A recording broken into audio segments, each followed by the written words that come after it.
दिल्ली शहर से सटा हुआ गुड़गांव या गुरुग्राम शहर असल में हरियाणा का एक हिस्सा है जो हरियाणा की राजधानी चंडीगढ़ से तकरीबन 268 किलोमीटर की दूरी पर मौजूद है। वहीं दिल्ली की बात करें तो ये दिल्ली से सिर्फ 30 किलोमीटर की दूरी पर मौजूद है, जो तकरीबन 732 किलोमीटर स्क्वायर एरिया में फैला हुआ है। और आज ये शहर इतनी तेजी से तरक्की कर रहा है कि आने वाले कुछ सालों में इसे फॉरेन कंट्री से भी कंपेयर किया जाएगा। तो चलिए आज की इस वीडियो में गुड़गांव शहर से संबंधित कुछ जरूरी बातें जानते हैं जिनके बारे में शायद अभी तक आपको जानकारी नहीं होगी। बस आपसे रिक्वेस्ट है कि वीडियो के साथ अंत तक बने रहिएगा। तो सबसे पहले आपको ये बता दें कि अभी कुछ समय पहले गुरुग्राम को लेकर एक सर्वे किया गया था जिसमें ये दावा किया गया कि ये शहर क्वालिटी ऑफ इंडेक्स में सिंगापुर और हांगकांग जैसे शहर को भी पीछे छोड़ता है। और ऐसा इसलिए भी है क्योंकि आपको हांगकांग और सिंगापुर में जो कुछ भी चीजें देखने को मिल जाएंगी तकरीबन हर वो चीज आप गुड़गांव में भी देख सकते हैं। फिर बात की जाए बड़े बड़े शॉपिंग मॉल की, मल्टीप्लेक्स थिएटर की या फिर घूमने लायक कुछ खूबसूरत जगह की, इन सभी में गुड़गांव शहर किसी से पीछे नहीं है और इसलिए आज इसे भारत का सिंगापुर भी कहा जा रहा है। हालांकि आज इस शहर को लोग गुरुग्राम के नाम से जरूर जानते हैं, लेकिन शायद आपको इस बात की जानकारी नहीं होगी कि साल 2016 तक इस जगह का नाम गुड़गांव हुआ करता था और फिर साल 2016 के बाद इस जगह का नाम गुड़गांव से बदलकर गुरुग्राम कर दिया गया। और इसके पीछे सरकार और सरकारी अधिकारियों ने ये वजह दी है कि असल में हरियाणा श्रीमद् भगवत गीता की ऐतिहासिक भूमि है और गुरुग्राम गुरु द्रोण की शिक्षा का शहर है, इसलिए इस जगह का नाम गुरुग्राम रख दिया गया। हालांकि महाभारत काल का जिक्र हुआ है तो आपको बता दें कि महाभारत काल में इस इलाके को यदुवंशी और जादौन जनजातियों के राजपूतों में भी अपने साम्राज्य का हिस्सा बनाया था। और कहा तो ये भी जाता है कि जब मुगल भारत में आए थे तो सबसे पहले बाबर ने जिस इलाके को जीता था वो यही इलाका था जहां से सबसे पहले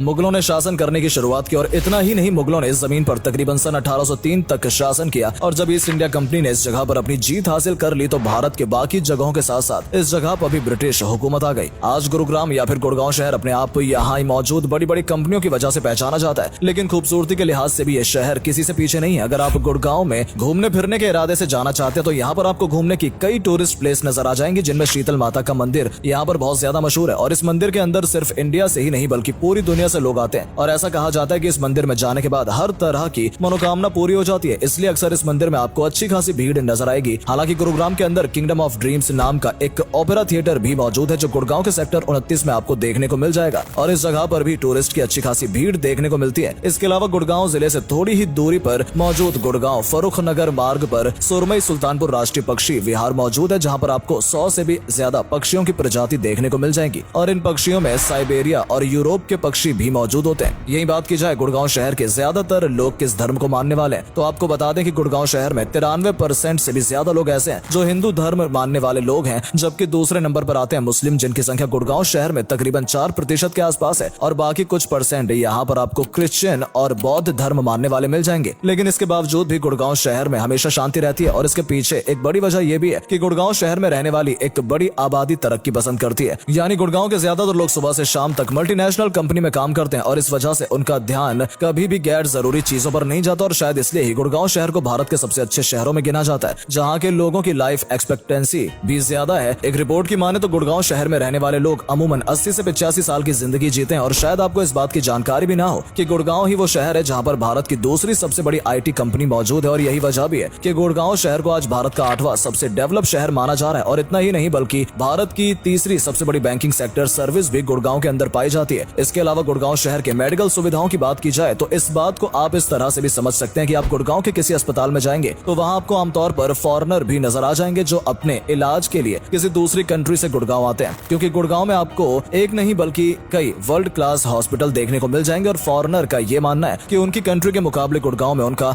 इलाज थोड़ा सस्ता हो जाता है और यहाँ की फैसिलिटी भी काफी बेहतर है। इससे आप काफी हद तक समझ पा रहे होंगे कि गुड़गांव आज कितनी तेजी से तरक्की कर रहा है। और सबसे हैरानी की बात तो ये है कि बेंगलोर के बाद गुड़गांव शहर को स्टार्टअप का घर माना जा रहा है, जहां पर बीते कुछ सालों में 1000 से भी ज्यादा स्टार्टअप हुए हैं। इसमें अब आप समझ गए होंगे कि गुड़गांव के लोग कितने ज्यादा तरक्की पसंद है और यही वजह भी है कि हरियाणा राज्य साल भर में जितनी भी इन्वेस्टमेंट करता है उसका 70% सिर्फ गुड़गांव के लिए होता है। हालांकि बहुत कम लोग इस बात को जानते होंगे कि इस शहर की तरक्की की शुरुआत साल 1970 में ही हो गई थी, जब मारुति सुजुकी ने गुड़गांव में अपना मैन्युफैक्चरिंग प्लांट शुरू किया था। इसके बाद यहाँ के लोगों को रोजगार मिलना शुरू हुआ और सिर्फ गुड़गांव के लोग ही नहीं बल्कि आसपास के शहरों में भी लोग यहाँ पर आने लगे और उसके बाद यहाँ पर छोटी छोटी इंडस्ट्री बसनी शुरू हुई और बहुत कम वक्त में ही इस शहर में बिजली, पानी, रोड इंफ्रास्ट्रक्चर जैसी सभी सुविधा अपने लोगों को देने शुरू कर दी। और जो थोड़ी बहुत कसर बाकी रह गई थी वो तो तब पूरी हो गई जब इस शहर में DLF कंपनी आ गई। तब से ही इस जगह पर बड़ी बड़ी इंडस्ट्री बसने लगी और गुड़गांव तेजी से तरक्की करने लग गया। हालांकि ये बात भी सच है कि गुड़गांव में आपको ज्यादातर बड़ी बड़ी बिल्डिंग देखने को मिल जाएंगी जहां पर ज्यादातर लोग अपार्टमेंट के हिसाब से रहते हैं, लेकिन इसका मतलब ये बिल्कुल नहीं है कि गुड़गांव में सिर्फ बड़ी बड़ी इंडस्ट्री और सिर्फ सिर्फ बड़े बड़े घर ही हैं, बल्कि गुड़गांव में आपको प्राकृतिक सुंदरता भी देखने को मिल जाएगी। बात करें गुड़गांव के लेजर वैली पार्क की, तो ये तकरीबन 36 एकड़ की जमीन पर फैला हुआ है। इसके अलावा इस शहर में आपको सुभाष चंद्र पार्क और नवीशा पार्क भी देखने को मिल जाएंगे, जहां पर अक्सर गुड़गांव के लोग मॉर्निंग वॉक के लिए जाते हैं। तो कम वर्ड्स में कहें तो गुड़गांव आज के वक्त में एक ऐसा शहर बन गया है जिसके पास हर तरह की सुविधा मौजूद है। और अगर आप गुड़गांव सिर्फ घूमने के इरादे से भी जाना चाहते हैं तो इस मामले में भी गुड़गांव शहर आपको निराश नहीं करेगा। तो फिलहाल इस वीडियो में सिर्फ इतना ही। हम उम्मीद करते हैं कि इस वीडियो के जरिए आप गुड़गांव या फिर गुरुग्राम के बारे में काफी डिटेल में समझ पाए होंगे, और साथ ही अब आप ये समझ गए होंगे कि गुड़गांव आखिर इतनी तेजी से तरक्की क्यों कर रहा है और इसके पीछे की असली वजह क्या है। तो अगर आपको पसंद आई हो वीडियो तो इसे अपने दोस्तों के साथ भी जरूर शेयर करें ताकि उन तक भी ये जानकारी पहुंच सके। और अगर आपने हमारी इस वीडियो को फेसबुक पर देखा है तो हमारे फेसबुक पेज को भी जरूर फॉलो कर लें, ताकि जब भी हम आपके लिए इस तरह की इंटरेस्टिंग वीडियो लेकर आए तो वो भी आप तक पहुंचे। साथ ही जाने से पहले आपको हमें कमेंट सेक्शन में ये जरूर बताना है कि आप में से कितने लोग पहले गुड़गांव जा चुके हैं और वहां पर आपका एक्सपीरियंस कैसा रहा। धन्यवाद।